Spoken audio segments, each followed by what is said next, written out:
নমস্কার বন্ধুরা, আমি শ্রাবণী। আমি আবারও চলে এসেছি আরও একটি রেসিপি নিয়ে। চলো রেসিপিটি তাহলে একবার দেখে নিই। আজকে ফুলকপি ডাঁটার চচ্চড়ি রান্নাটা বানাবো। সেজন্য ফুলকপি নিয়েছি। এবার ফুলকপি ও ডাঁটা কেটে আলাদা করে নিয়েছি। আমি ফুলকপির ডাঁটাগুলো থেকে পাতাগুলো বাদ দিয়ে ডাঁটাগুলো একটু মোটা মোটা করে কেটে নিয়েছি। কুমড়ো, গাজর, মূলো একটু মোটা মোটা করে কেটে নিয়েছি, আর কিছুটা বিনস নিয়েছি। এগুলো দিয়েই আজকে ফুলকপি ডাঁটার চচ্চড়িটা বানাবো। একটা পাত্রে গরম জল বসিয়েছি, জলটা ফুটছে। এই সময় ফুলকপির ডাঁটাগুলো দিয়ে একটু সেদ্ধ করে নেব। এই ফুলকপির ডাঁটার মধ্যে পরিমাণ মতো নুন ও অল্প হলুদ গুঁড়ো মিশিয়ে দিয়ে সেদ্ধটা করে নেব।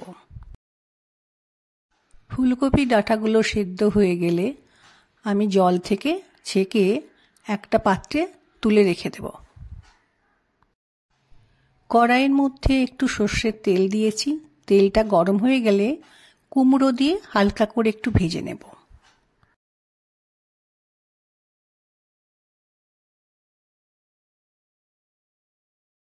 কুমড়ো একটু ভাজা হয়ে গেলে পরিমাণ মতো একটু নুন দিয়ে আর একটু সময় ভেজে নিতে হবে। কুমড়োগুলো ভাজা হয়ে গেলে আমি একটা পাত্রে তুলে রাখবো।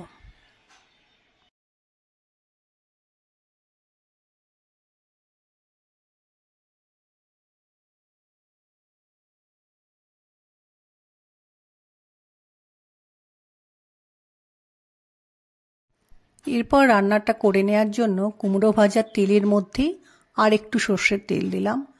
তেলটা গরম হয়ে গেলে কালো জিরে এবং কাঁচা লঙ্কা কুচি ফোড়ন দিলাম।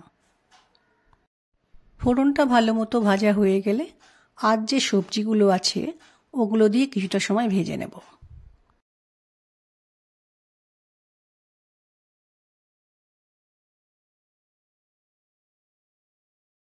সবজিগুলোকে মিনিট 2-3 ভেজে নেওয়ার পর এর মধ্যে একটু হলুদ গুঁড়ো ও একটু নুন মিশিয়ে আর একটু সময় রান্না করে নিতে হবে।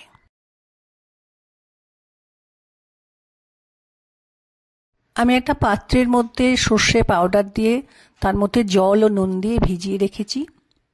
মিনিট 5 রান্নাটা করে নেওয়ার পর সেদ্ধ করে রাখা ডাঁটাগুলো দিয়ে ভালো করে মিশিয়ে নিয়ে আরও কিছুটা সময় রান্নাটা করে নিতে হবে। রান্নাটা কিছুটা সময় হয়ে যাওয়ার পর এর মধ্যে ভেজে রাখা কুমড়োগুলো দিয়ে ভালো করে মিশিয়ে দেব। মিষ্টি কুমড়ো দিয়ে কিছুটা সময় রান্নাটা করে নেওয়ার পর ভিজিয়ে রাখা সর্ষে পাউডারটা দিয়ে ভালো করে মিশিয়ে দেব। এরপর গ্যাসের ফ্লেমকে লো করে মিনিট 2-3 রান্নাটারও রেখে দেব। রান্নার শেষের দিকে একটু চিনি মিশিয়ে দেব, তাহলে বেশ খেতে ভালো লাগবে।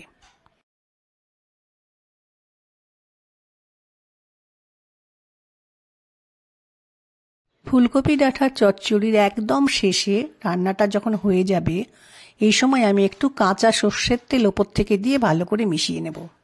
এই শীতকালে গরম ভাতের সাথে এরকম ফুলকপি ডাঁটার চচ্চড়ি খেতে কিন্তু বেশ ভালো লাগে। আমার মতো হয়তো তোমরা অনেকেই এই রেসিপিটা পছন্দ করো। রান্নাটা হয়ে গেলে একটা পাত্রে ঢেলে নেব। আমার এই রেসিপিটা ভালো লাগলে লাইক, শেয়ার ও সাবস্ক্রাইব করো। ভিডিওটি দেখার জন্য ধন্যবাদ। আজ ভিডিওটা এখানেই শেষ করছি। ফিরে আসছি আরও একটি রেসিপি নিয়ে।